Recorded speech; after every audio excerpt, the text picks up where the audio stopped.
You're listening to the Spend 10K a Day podcast, brought to you by the performance marketing experts at Mute6. This is your source for cutting-edge insight into the world of online advertising from the team with more Facebook case studies than any other agency on the planet. Here are your hosts, Steve Weiss and Stuart Anderson.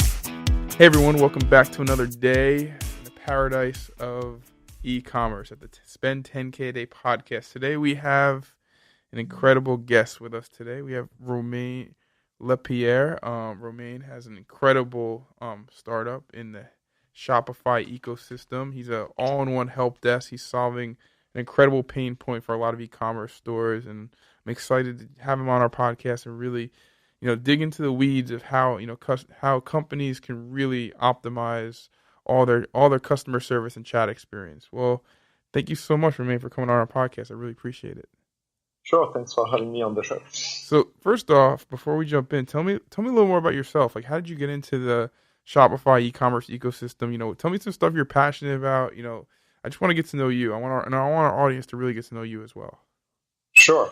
So it's a story with multiple steps, basically. So I'm kind of passionate about automating stuff and saving time. So that's how we started with my co-founder with Gorgias. So initially it was a Chrome extension to write emails faster, and so we started that 3 years ago, and we're fortunate enough to have 80,000 users on this product.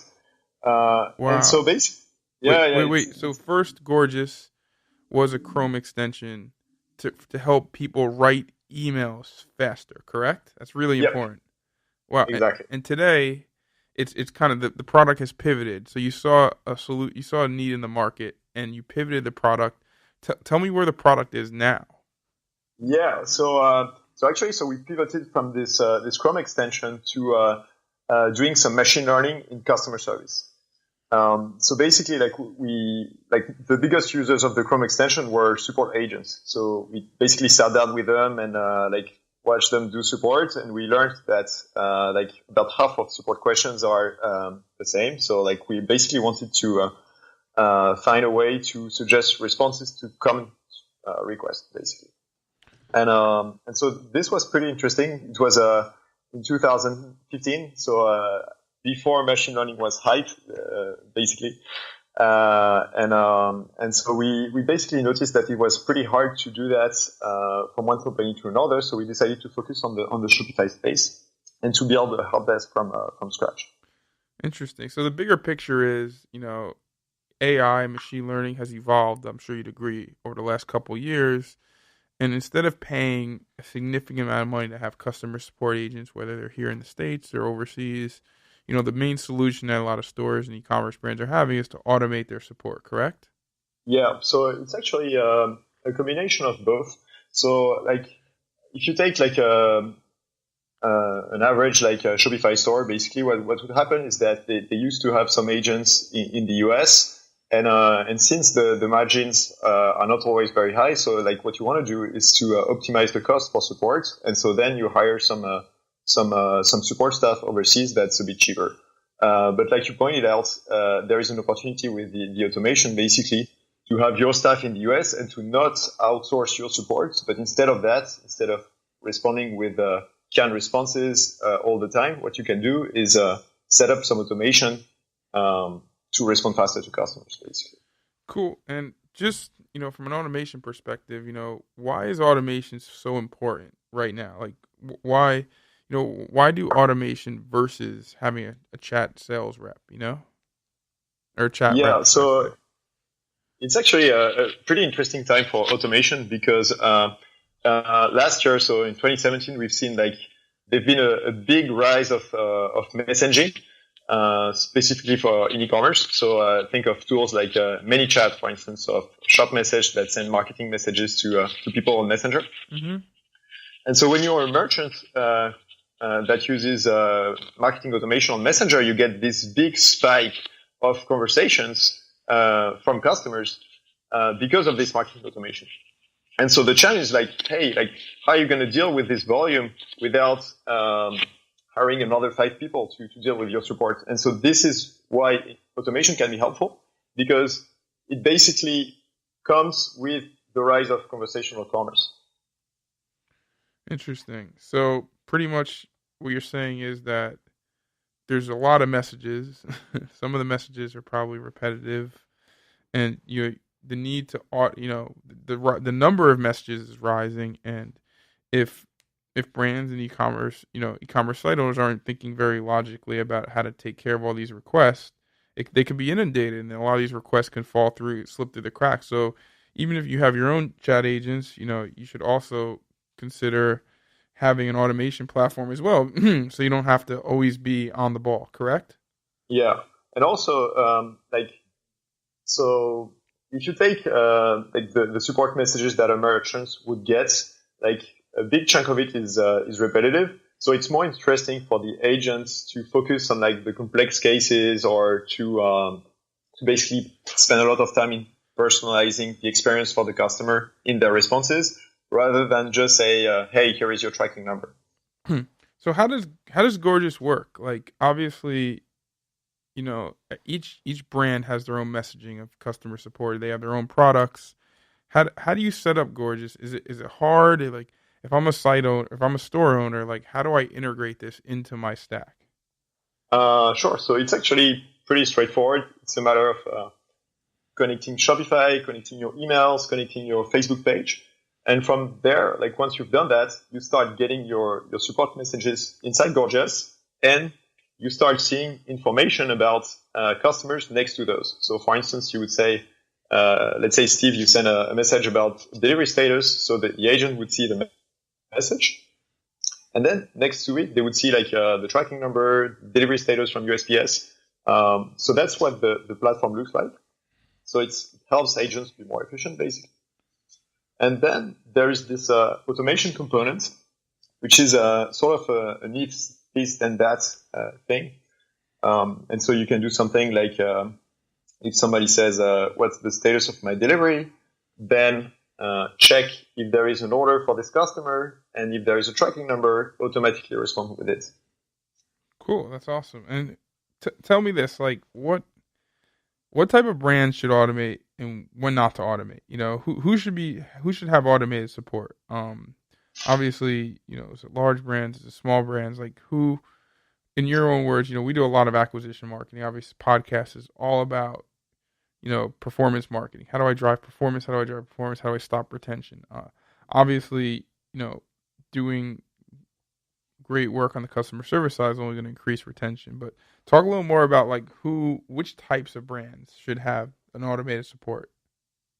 Sure. So it's mostly it's kind of a functions of the lifetime value of your customer.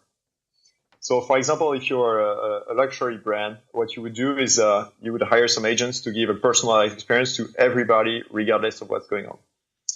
But the thing is, if your average order size is like $10, then things are completely different, because the resources that you can spend on customer service are much more limited.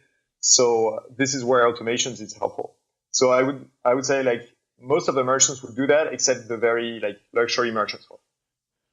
Interesting. And what companies, like, give me an example, just if you could, of just a couple companies that are super successful with automation from a customer service perspective. Sure. So it's mostly, for us, we mostly work with companies on Shopify Plus. So for instance, we work with a company in Toronto called Dilly's. And so they are drop shippers, and they sell sportswear apparel. And so basically they had this challenge of having, like a year ago, the support was email based, and they were not investing a lot in it. And so if you were to contact the support, you had to wait like for like 1 or 2 days to get a response. And so these guys couldn't invest a lot in customer service because of the margins. And so they decided to invest a bit more in automation. And at the same time, what was interesting is that there was the transition to messaging. And so they're pretty successful with it, because so they have this whole marketing on Messenger that generates a lot of conversation, and I think they get like 10 very common requests that ranges for delivery or returns or refunds, things like that, and this is automated. So dropshippers on Shopify Plus is a big one. And then you have all sorts of brands like bracelets or jewelry, things like that. Got it. Interesting. And what are if someone does move over to automation, what are some of the risks? Like, what are some of the pros and cons of having a full bot versus help desk automation? Um, so basically, Or it's explain the difference between a bot and a help desk. 'Cause I think a lot of our readers, as they're building or listeners, should I say, as they're building e-commerce site, they're trying to understand, should they have a bot or should they have a help desk, or they should have a person. I think there's there's a big differentiation between all three. Yeah, so it's typically the market is moving toward a combination of the two. So a combination of automation and then having agents responding to support requests. And so the automation piece can be broken down into bots that you would have on Messenger, a bit like surveys. So you ask a question, the bot say, "Hey, how can I help you?" And you would have a drop down saying, "With my return, with my delivery," and you would click on something, and then that triggers another response from the bot. So bots are pretty good for Messenger because Messenger makes it really easy for bot companies to implement those, and they are pushing for this behavior. So that's pretty great.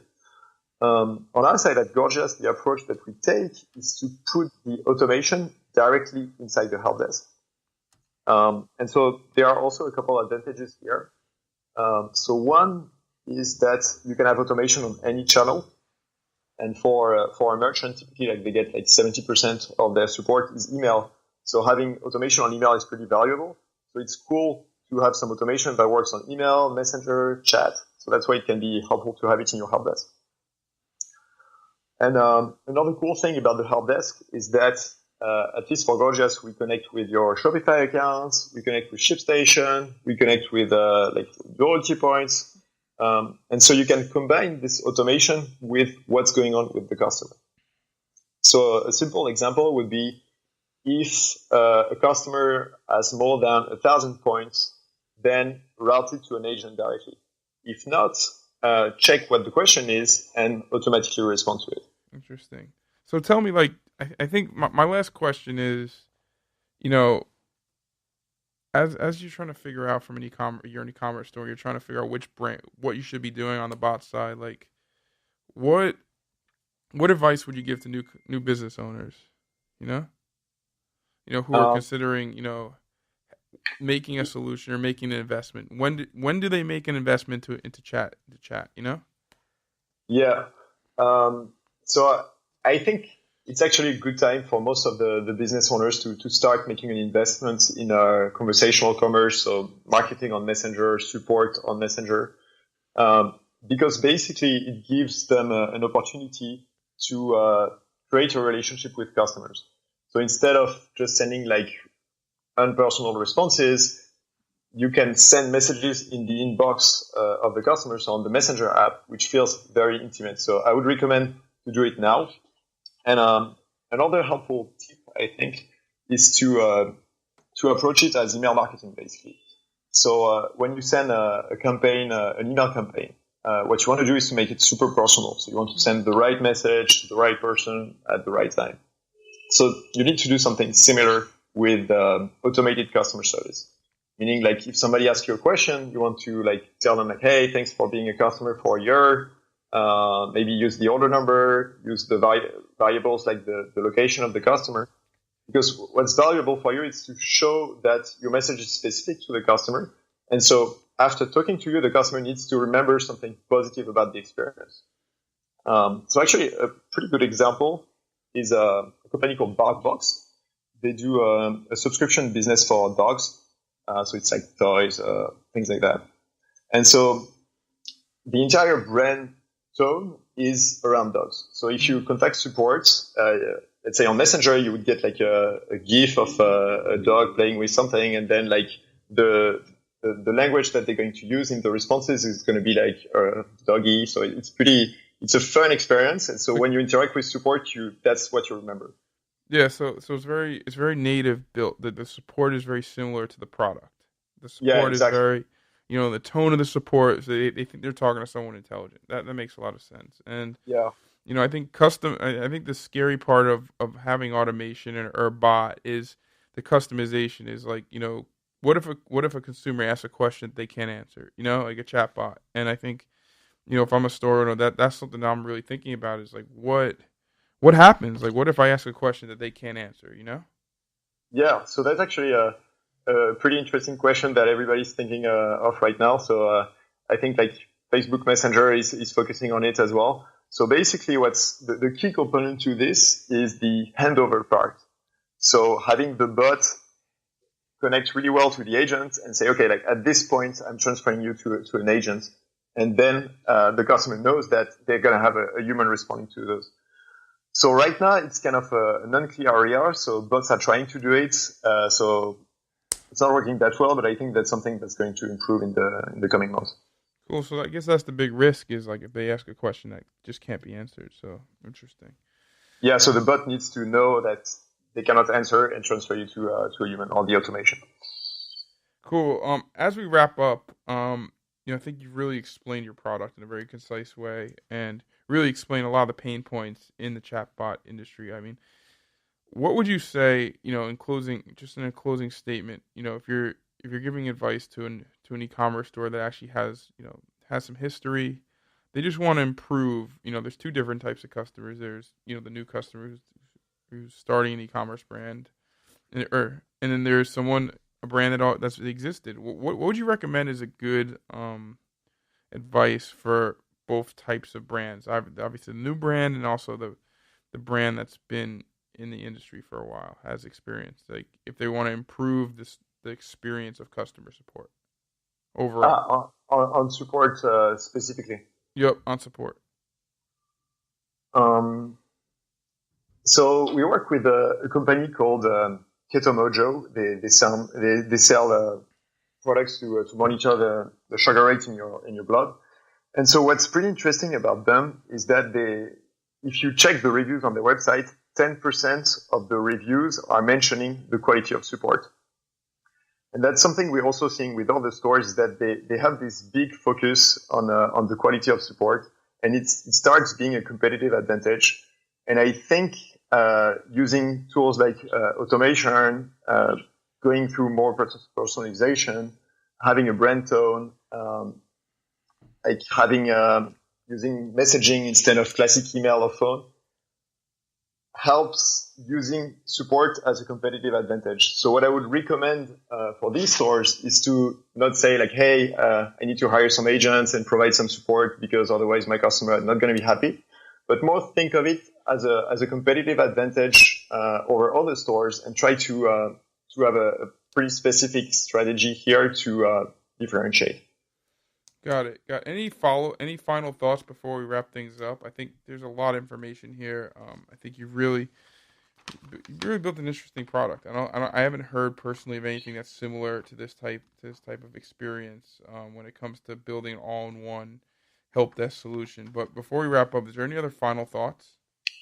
I think something that's pretty exciting is that there is before there was marketing and then there was support.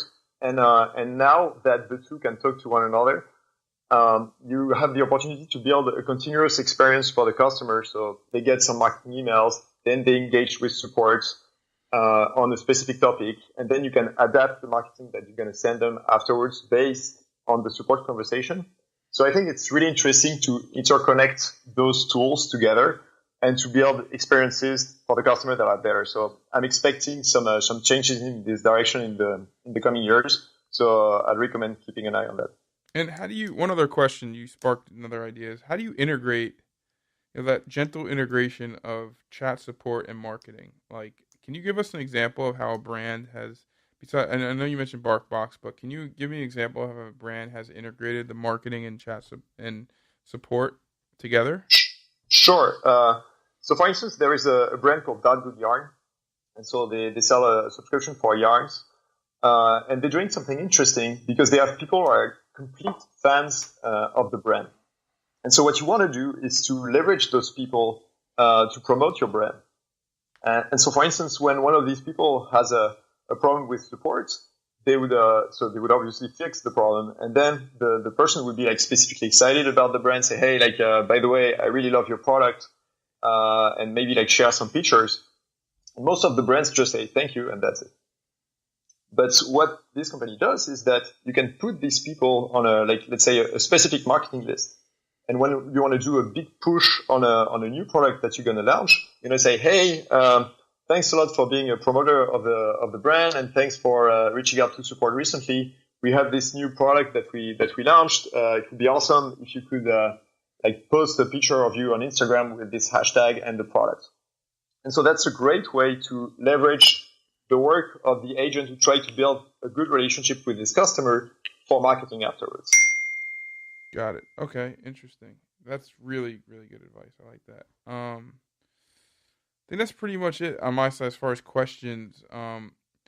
Connecting, the bigger picture I have is how do you continuously interconnect that user experience? How do you connect that support experience back to the market experience? How do you do intelligently do upsells? We didn't really talk about upsells, but do you have clients or people who use Gorgias that do upsells intelligently? Any strategies that you could talk about that could, speaks to upsells of, allowing chat support upsells in a automated way? Is there anything that you could talk to there? So not in an automated way, but there are some interesting things in support though. There are many apps that do a product recommendation on your store. Mm-hmm.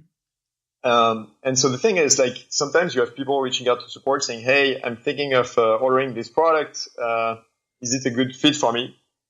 And so the cool thing about having a support platform that's deeply integrated with the loyalty program, the last orders of the customer, that shows you basically the full picture, is that you get some understanding of what this customer likes. And so then you can say, hey, oh yes, that's a really good product for you. But by the way, I noticed that you bought this recently, so you might also like this other product that pairs really well with the one that you wanted to purchase. So using these humans interaction, not to send tracking numbers again, but to make smart recommendations that are personal, is actually a really good way to use support as a way to upsell. That's incredible. I think that's the future of upsell is being able to integrate that with the chat. That's what I'm fascinated with, and that's what a lot of our listeners are fascinated with, is uncovering that intel in the support and applying that to your ads. Being able to look at what are the pain points of the user, because I always tell my team to really dig into the pain points of the customer, even in the purchase process, post-purchase process, and then really apply that to the ad. Because if you could address the pain points in the initial sales process that you learn from the support, then you're going to crush it. Would you agree? For sure. Yeah, completely. 100%. So one other question, then we're going to wrap things up. Any advice, if you're a marketer and you really want to learn more about your customers, and any advice when it comes to digging into the chat and digging into the data and the conversations on support? I think that's key. And I think finding tidbits of information there. Any advice just on what to look for and the application of chat, of support, all the way back up funnel to marketing? Yeah. So support, most of the people who reach out to support are either visitors on the website having questions on your product or people having a problem. So basically, all the people who are happy about the experience, who are going to leave you good reviews, they typically don't reach out to support. So support is an opportunity to improve the experience by fixing the problems that your customers have. The thing is, it's pretty challenging to get this data, because typically you would just respond and then maybe you have a bunch of tags that you use, say, okay, this problem was about delivery, this other problem was about, let's say, a broken item, something like that. And so some of the best teams that we have among our customers are doing a fantastic job at identifying the 30 or 40 kinds of problems that customers can have. And sometimes, let's say it's Black Friday and there is a new sort of problem, and they identify it really fast. And so then they share it to the team hey, so we have this list of 30 problems, and they are really good at tagging the tickets or the chat conversations. And so this way they can react pretty fast to new trends. That's really innovative. I like that. Being able to stay ahead of the trends. Wow, that's cool. So one of the cool thing on that is that automation can also identify new trends, put the tags automatically, and so I think that's one of the direction in which we head into. Interesting. So I mean, I think that's 9/10 of the product is getting ahead of that before someone writes a bad review. That's what I'm always thinking about. How do we get ahead Yep. of the game? Well, Romain, I really appreciate you coming on our podcast.